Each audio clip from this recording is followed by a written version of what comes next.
Dalam nama Bapa dan Putra dan Roh Kudus. Amin. Tuhan Allah kami, melalui rasul-rasul-Mu, Santo Petrus dan Paulus, Engkau telah memberikan dasar-dasar iman Kristiani kepada gereja-Mu. Semoga berkat doa-doa mereka, Engkau membantu kami untuk memperoleh keselamatan abadi. Dan semoga bacaan-bacaan yang akan kami renungkan pada saat ini membantu kami lebih beriman dan setia beriman kepadamu. Dengan pengantaran Yesus Kristus Putra-Mu, Tuhan kami, yang bersama dengan Dikau dalam persatuan dengan Roh Kudus, hidup dan berkuasa Allah sepanjang segala masa. Amin.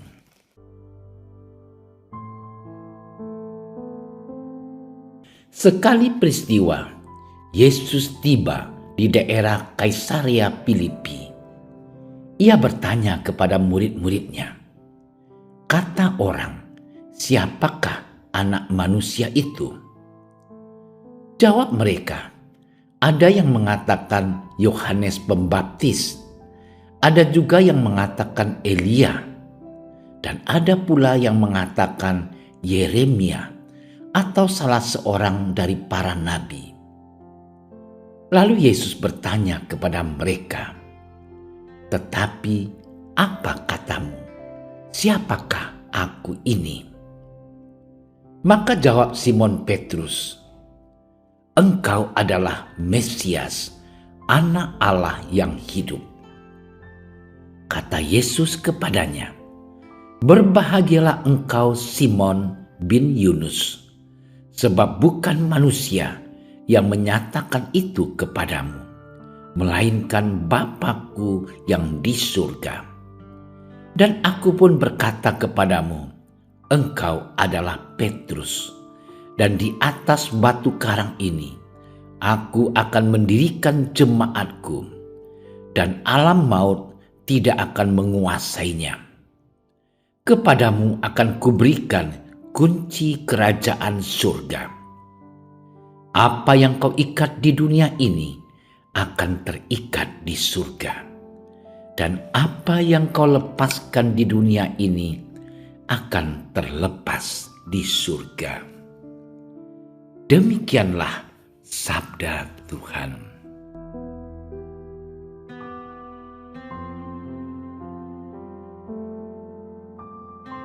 Saudara-saudariku yang terkasih, pada hari ini Gereja Katolik di seluruh dunia merayakan Hari Raya Santo Petrus dan Paulus.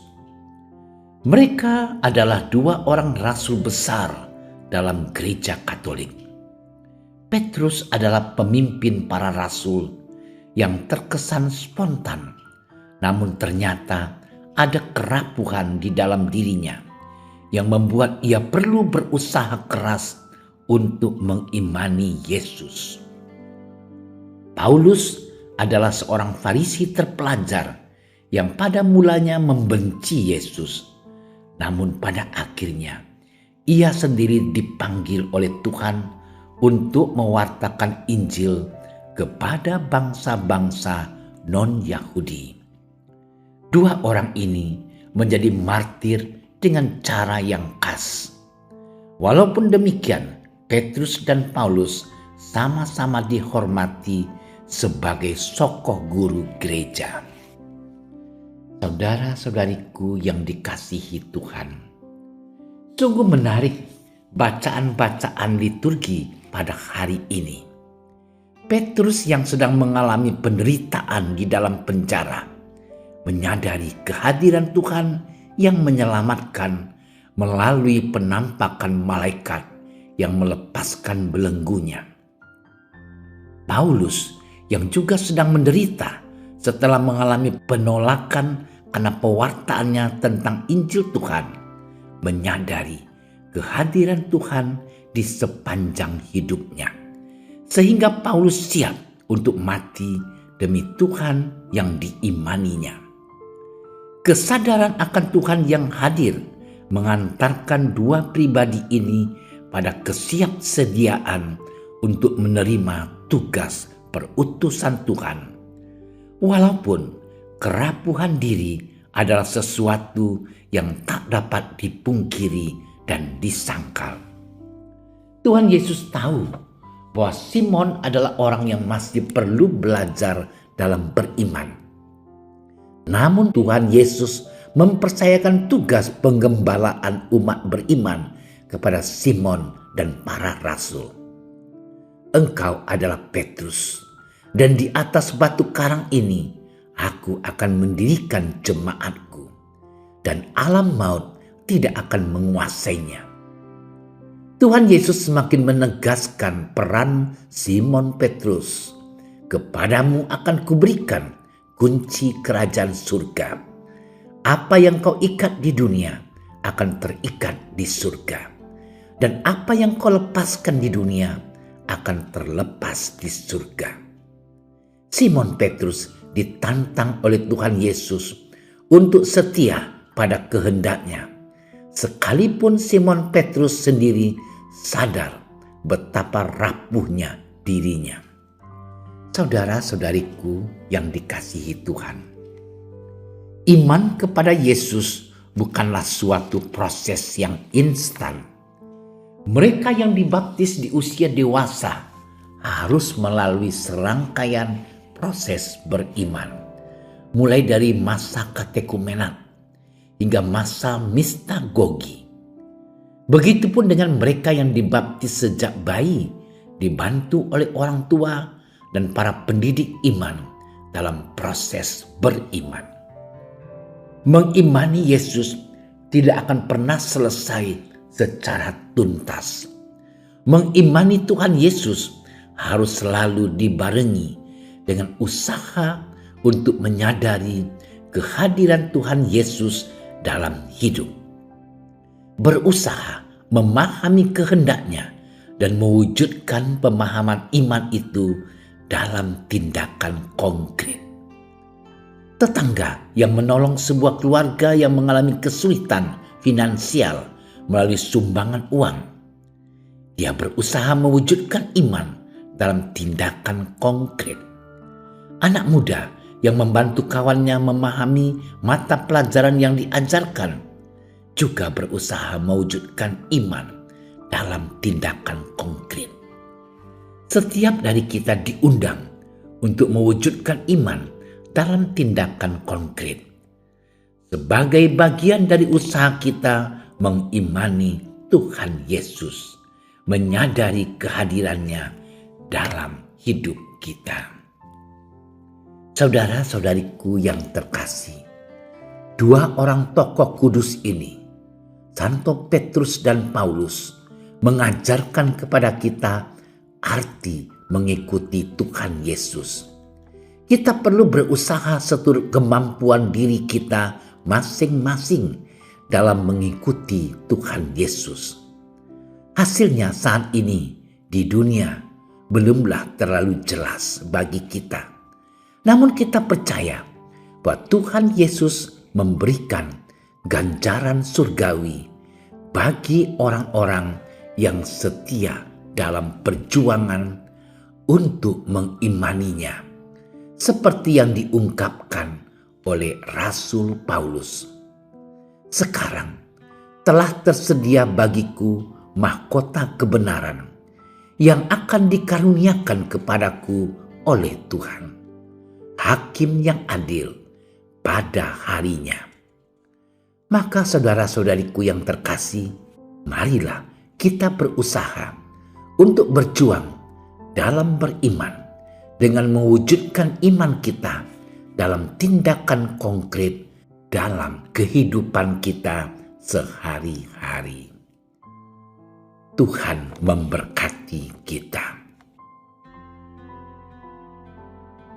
Ya Tuhan, bersama dengan ucapan syukur kami atas teladan iman dari Santo Petrus dan Paulus, kami mohon keteguhan iman agar kami setia mengikuti kehendak-Mu dan mewujudkan iman dalam tindakan yang nyata.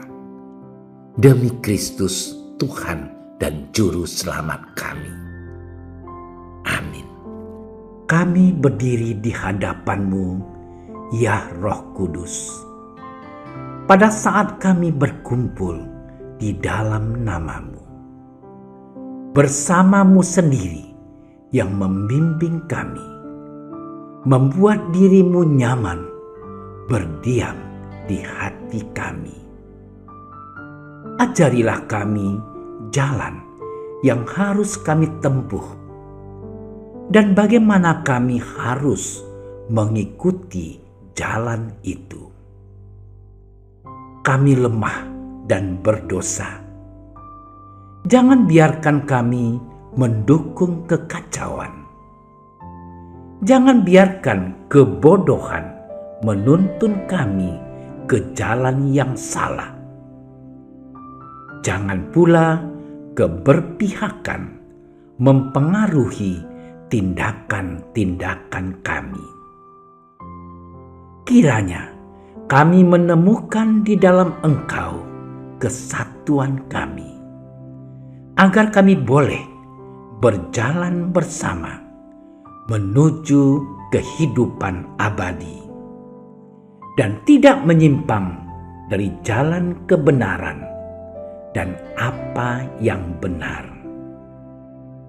Semua ini kami mohon kepadamu yang berkarya di setiap tempat dan waktu dalam persekutuan dengan Bapa dan Putra untuk selama-lamanya. Amin. Bapa kami yang ada di surga, dimuliakanlah nama-Mu. Datanglah kerajaan-Mu. Jadilah kehendak-Mu di atas bumi seperti di dalam surga. Berilah kami rezeki pada hari ini, dan ampunilah kesalahan kami, seperti kami pun mengampuni yang bersalah kepada kami. Dan janganlah masukkan kami ke dalam percobaan, tetapi bebaskanlah kami dari yang jahat. Amin. Salam Maria, penuh rahmat, Tuhan sertamu. Terpujilah engkau di antara wanita, dan terpujilah buah tubuhmu Yesus. Santa Maria, Bunda Allah, doakanlah kami yang berdosa ini, sekarang dan waktu kami mati. Amin. Kemuliaan kepada Bapa dan Putra dan Roh Kudus, seperti pada permulaan, sekarang, selalu, dan sepanjang segala masa. Amin. Dalam nama Bapa dan Putra dan Roh Kudus. Amin. Terima kasih sudah menyaksikan renungan hari ini. Jangan lupa like, subscribe, dan aktifkan tombol loncengnya agar Anda yang pertama mendapatkan notifikasi updatean renungan harian dari Komsos Keuskupan Padang. Dan bagikan ke sosial media agar saudara-saudara kita dapat mendengarkan dan merenungkan firman Tuhan.